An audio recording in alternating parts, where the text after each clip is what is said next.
श्री सीताराम, जय आसामाई। शिखा अवस्थी के चैनल में आप सभी का स्वागत है। मैं हूं शिखा अवस्थी। आज इस वीडियो में हम सभी लोग आसामाई या आसमाई की व्रत कथा को सुनेंगे। आसामाई का व्रत वैशाख मास के कृष्ण पक्ष की द्वितीय तिथि को किया जाता है और इस व्रत को सभी सुहागन स्त्रियां और सभी संतान वाली माताएं करती हैं। मान्यता है कि जो भी आसामाई की व्रत और पूजा पूर्ण श्रद्धा और विश्वास के साथ में करता है तो आसामाई उसकी सभी मंगल आशाएं पूरी करती हैं और इसके साथ ही उस व्रती महिला की पति और संतान की रक्षा करती हैं।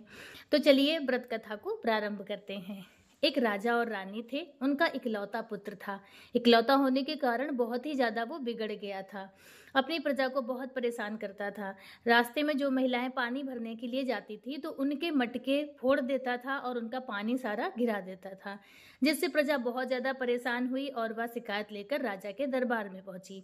राजा के दरबार में जब उन्होंने अपनी शिकायत रखी तो राजा ने अपने पुत्र को कुछ भी कहने के बजाय अपनी प्रजा में सभी को पीतल के घड़े बंटवा दिए और कहा कि अब आप लोग इसमें पानी भरने जाना। जब सभी महिलाएं पीतल के घड़े में पानी भरने जाने लगी तब उसने सभी के घड़े गिराकर उसका पानी को फेंक दे, गिरा दे और उसके बाद उन घड़ों को पिचका देता था। फिर प्रजा बहुत परेशान हुई और राजा के दरबार में शिकायत लेकर पहुंची। इससे रोज रोज के उलाहनों से राजा बहुत ज्यादा परेशान होने लगा था और फिर एक दिन उन्होंने कहा कि इकलौता है, इसका मतलब यह नहीं कि कुछ भी करेगा।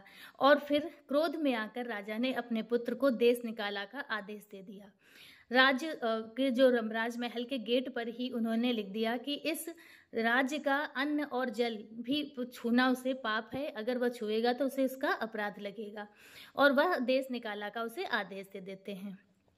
राजकुमार आता है, सूचना पट पे सूचना पढ़ के उल्टे पांव वापस चला जाता है। चलते चलते जब बहुत दूर निकल जाता है, थक जाता है तो उसके पैर में कंकड़ चुभ जाता है।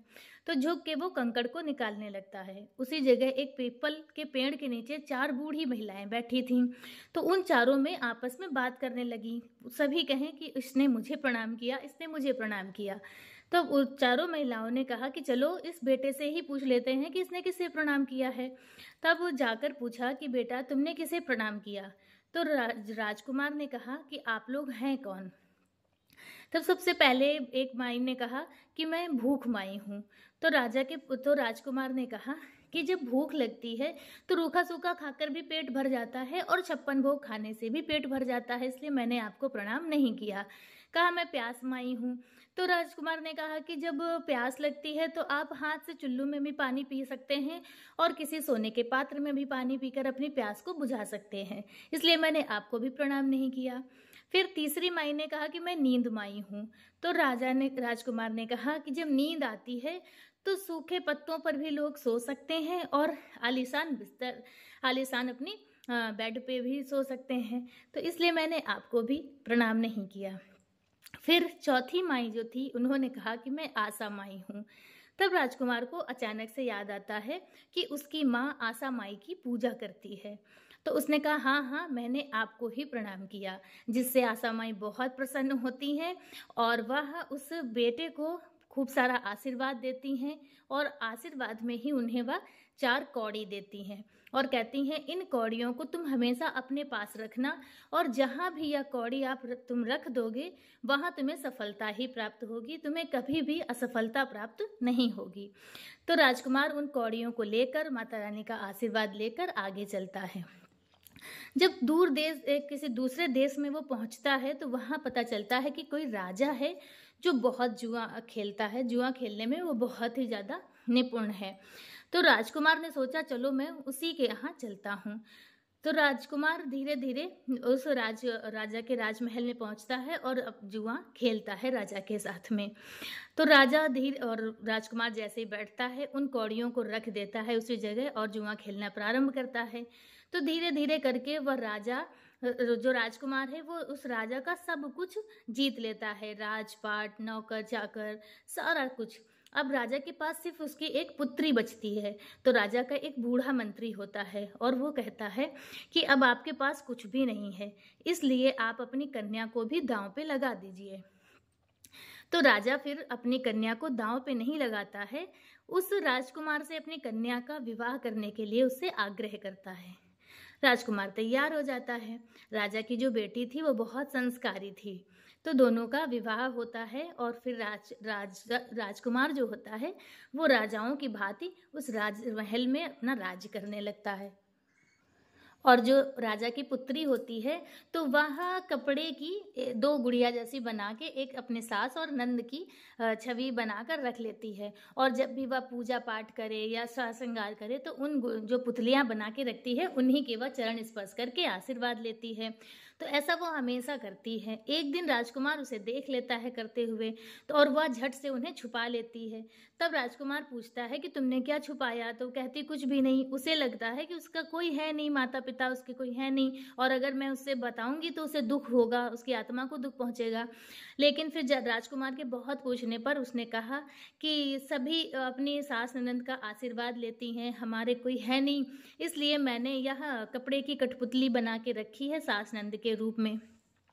तब राजकुमार ने कहा कि किसने कहा तुम्हारे परिवार नहीं है, और तुम अपने माता पिता से आज्ञा ले लो और हम तुम्हें अपने परिवार में तुम्हें मिलाने के लिए ले चलेंगे।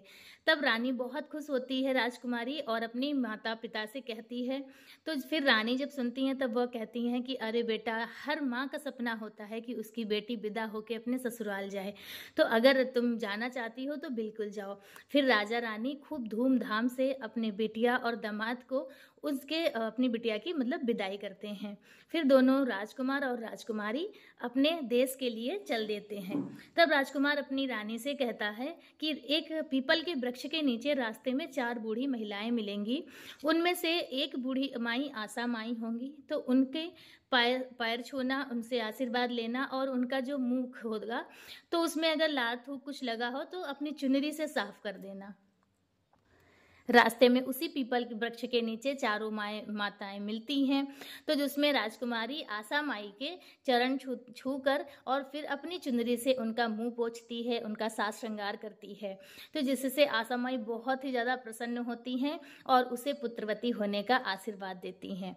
उसके बाद फिर दोनों आगे चलते हैं, अपने देश को पहुँचते हैं। जब वह अपने देश में पहुँचते हैं तो दूर से ही लोग उस राजा के पास जाकर कहने लगते हैं कि कोई राजा बहुत बड़ी सेना लेकर चढ़ाई के लिए आ रहा है। उधर पुत्र के वियोग में दोनों राजा रानी रोते रोते आंखें खो देते हैं, उन्हें कुछ भी दिखाई नहीं देता है, तो जिसकी वजह से राजा सोचता है कि अब पुत्र भी नहीं है, किसके लिए युद्ध करूं, चलो संधि कर लेता हूं।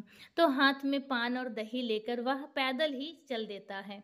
तो पुत्र दूर से ही देखता है कि उसके पिता पैदल आ रहे हैं, तो वह भी अपने रथ से उतर के और अपने पिता से मिलने के लिए पैदल चलने लगता है। जैसे ही दोनों पिता पुत्र मिलते हैं और वह बोलता है तो पिता अपने पुत्र की आवाज़ को पहचान लेता है, दोनों गले लगते हैं। अब वह पुत्र जो है वो अपने पिता के चरण छूकर उनसे आशीर्वाद लेता है। फिर दोनों माता पिता पुत्र वधू सभी चारों मिलकर बहुत खुश होते हैं, और आशा माई की कृपा से यह सब संभव होता है। फिर जब सभी रहने लगते हैं तब जो पुत्र होता है वो अपनी माता को सारी बातें बताता है कि जब से वो यहाँ से गया है तब उसके साथ कैसे कैसे क्या क्या हुआ, और उसी में वह यह भी बताता है कि जो कुछ भी हुआ है सब आशा माई की कृपा है, उनकी देन है, उनके आशीर्वाद से सब कुछ संभव हुआ है। तब जो राजकुमार होता है उसकी माँ पूरे नगर में आशा माई की पूजा करती है, सबको बुलाती है और पूरे नगर में आशाएं बंटवाती है, और सबसे प्रार्थना करती है कि आज से सभी आशा माई का व्रत और पूजा जरूर करेंगे। और उसके बाद राजा रानी अपने पुत्र पुत्रवधू के साथ में हंसी खुशी रहने लगते हैं, और फिर उसे पुत्र रत्न की भी प्राप्ति होती है। बोलो आशा माई की जय। तो इस प्रकार से आशा माई की व्रत कथा पूर्ण हुई। श्री सीताराम।